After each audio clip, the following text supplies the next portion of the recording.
Midnight. Midnight. The hour has a certain weight to it, a finality that other times of the day cannot claim. It is an end, but it is also a beginning. On New Year's Eve, this feeling is stronger than ever. The old year dies, the new one is born. People gather together, they raise their glasses and count down the seconds. Their voices joined in a chorus of hope and anticipation. They believe in the promise of a fresh start, a clean slate where past mistakes can be forgotten and new dreams can take root. This night, more than any other, is filled with the magic of possibility, a shared belief that tomorrow will be better than today. But time is not always a friend. It does not always move forward in a straight, predictable line. Sometimes it bends, sometimes it cracks. The moments we mark with such celebration can hold other things within their folds, darker things that wait for the right instant to emerge. The countdown is a ritual, a way to control the uncontrollable passage of moments. Yet what if the clock itself is not to be trusted? What if the familiar tick-tock that has governed our lives is hiding a different rhythm, a secret pulse that beats just beneath the surface of our reality? On this night, the air is thin between what is and what could be. Listen closely. Can you hear it? It is not the sound of champagne corks popping, or the joyful shouts from the street below. It is a deeper sound, a quiet hum that vibrates in the bones. It is the sound of a story waiting to be told, a story that begins when all the others have ended, in the silent space after the final number is called. This is a story about the moments that slip through the cracks when the world is looking the other way, distracted by fireworks and resolutions. It is a story about the darkness that gathers when the clock strikes 12, a darkness that has been waiting all year for this very night. Tonight we will not speak of new beginnings. We will not talk of hope or the bright promise of the future. Instead, we will talk about the end. We will explore what happens when the countdown finishes and something else begins. Something ancient and patient. Something that has watched countless years turn, waiting for its own moment to arrive. The clock has struck. The year has turned. But for some, the celebration is over before it has even started. For them, the real countdown is just about to begin. It is a countdown not to a new year, but to a new kind of midnight. Arthur was a man of habit. He did not care for parties or loud celebrations. Each New Year's Eve, he would stand on his small balcony at midnight. He would listen to the town clock strike its 12 familiar notes. Then he would go to bed. It was a simple, quiet tradition that grounded him. This year was no different. He stood in the cold, crisp air, a thin jacket pulled tight around his shoulders. Distant fireworks popped. Faint cheers drifted from below. He waited for the bell. The deep, resonant tone that had marked the hours of his life for 50 years. It began with a low and solemn clang. 1, 2, 3. He counted along in his head, a ritual from childhood. 4, 5, 6. Each chime a comfort, a reassurance. The bell was old, cast long ago, its voice rich with history. It sang across sleeping rooftops, a steady heartbeat for the town. 7, 8, 9. The air grew colder. His breath misted in front of him. He felt another year packed away, another chapter closed. 10, 11, 12.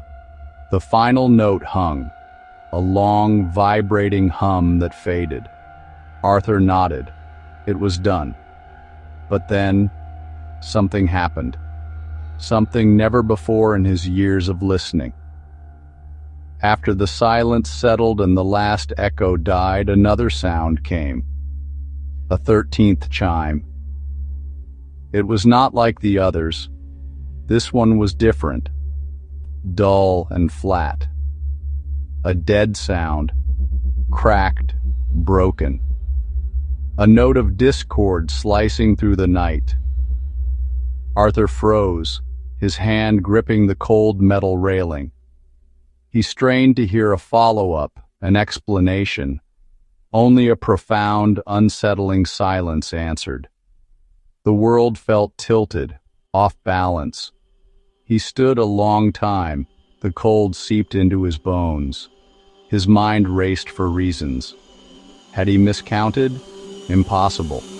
The rhythm was etched into him, maybe an echo, a trick of wind, maybe a prank, a hammer striking metal. But it had been too precise, too perfectly timed in its wrongness. A deliberate punctuation mark after a finished sentence. A single jarring note, suggesting the clock and perhaps time itself had made a terrible mistake. Sleep was now impossible. The 13th chime echoed inside Arthur's head. It was a question that demanded an answer. He pulled on his coat. He put on his shoes. Movements slow and deliberate, he stepped into the empty streets. The town was asleep behind dark windows. Festive lights hung there, strangely forlorn. Only the soft crunch of his footsteps on frosted pavement. He walked toward the town square, toward the old clock tower, a dark sentinel, houses, shops. The air was still and heavy with midnight chill. A strange feeling crept over him. Familiar streets began to feel alien. Streetlight shadows lengthened and darkened. They stretched like grasping fingers across the road. A light fog rolled in from the ground. It swirled around his ankles like a living thing. A profound sense of isolation, as if he were the only person left. He kept his eyes fixed on the clock tower, growing larger. He listened for any other sounds, a distant car, a barking dog, anything to break the oppressive quiet. But there was nothing. The town held its breath, waiting for him. He finally reached the edge of the town square. The great clock tower loomed before him, its base swallowed by the thick, coiling fog. The large, circular face of the clock was a pale, blank disk in the mist, its hands invisible from this distance. Arthur stopped, his heart pounding a slow, heavy rhythm against his ribs. He felt as if the tower itself was watching him, waiting for his next move. He took a tentative step onto the cobblestones of the square and immediately felt that something was wrong underfoot. He looked down. The stones, usually laid in a neat circular pattern, were now subtly misaligned. They were twisted, forming a slightly distorted spiral that seemed to pull inward toward the base of the tower. Hesitantly, he followed the distorted pattern of the stones, his feet tracing the unnatural curve. With each step, the air grew colder, and the metallic smell became stronger, sharper. The fog swirled more thickly here, and he could now see shapes moving within it. Not people, but dark, fleeting flickers at the very edge of his vision. They were like smudges of soot, there one moment and gone the next, too quick to properly see. He was only a few yards from the tower's large wooden doors when he saw it. Scratched crudely into the stone of the pathway was a mark, It was a simple, stark tally mark, a single vertical line scraped into the hard surface. It looked fresh. As he stared at it, the memory of the 13th chime returned, sharp and clear. It was not a clock's error. It was not a prank. It was a count. The bell was not marking the hours. It was marking something else entirely. And as he stood there, frozen in the cold, foggy square, he had the terrible feeling that the count was not yet finished. He felt the chill of that thought settle deep into him. Section 1. A face in the crowd. The apartment was hot and loud, a stark contrast to the cold, silent streets outside. It was a sea of smiling faces, bodies packed together in a joyful, swaying mass of celebration. Sarah moved through the crowd with a half-empty glass in her hand, nodding and smiling at familiar faces. She was heading to the kitchen for a refill when she saw him. He stood near the doorway, partially obscured by people laughing loudly. For a moment she thought her eyes were playing tricks on her. She saw him again, clearer this time. It was Mark. His dark, curly hair was the same. He leaned against the doorframe awkwardly. He wore the dark blue shirt he always favored. Her heart lurched in her chest. It was impossible. It simply could not be him. Mark had died 2 years ago. A car accident on a slippery winter road. She had been to the funeral. She watched them lower his casket into the frozen ground. She grieved with his family, sharing stories and tears until there were none left. The man at the door was a ghost, a figment of her imagination, a cruel trick of memory and grief. She squeezed her eyes shut, then opened them again, willing him gone. But he was still there. He turned his head slightly. His profile came into view. The sharp line of his jaw, the small scar above his eyebrow from a childhood fall. It was him. Every detail agonizingly perfect. He looked just as he had the last time she saw him alive. Not a day older, not a single hair out of place. He wasn't looking at her. He watched the party with a faint, detached smile, as if a stranger who wandered into the wrong gathering.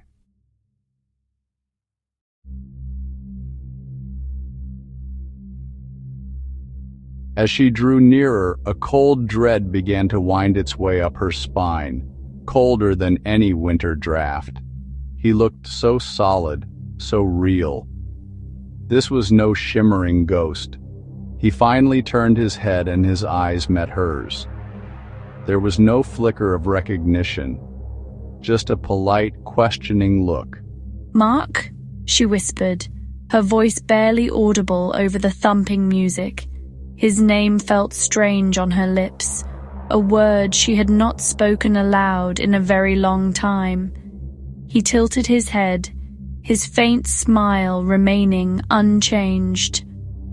"Man, Thomas. I'm sorry. Have we met?"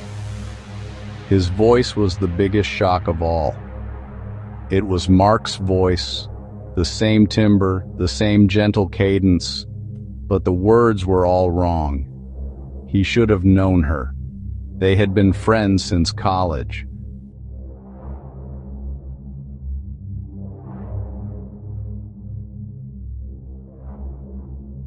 "I'm afraid you have me mistaken for someone else. My name is Thomas, and I've never been to university."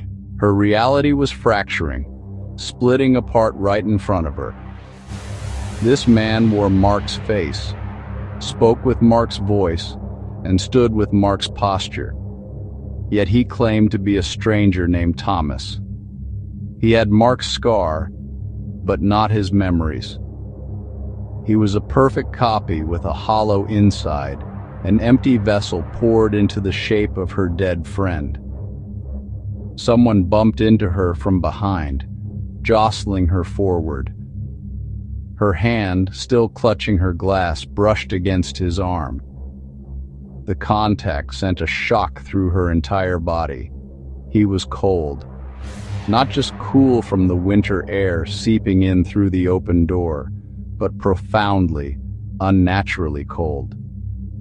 It was the deep, penetrating chill of a marble statue or a stone cellar, a coldness that seemed to emanate from within. It was a dead cold. "Are you all right?" he asked, his voice still gentle, but now it sounded different to her. It was too calm, too detached. "Man, Thomas, you look like you've seen a ghost."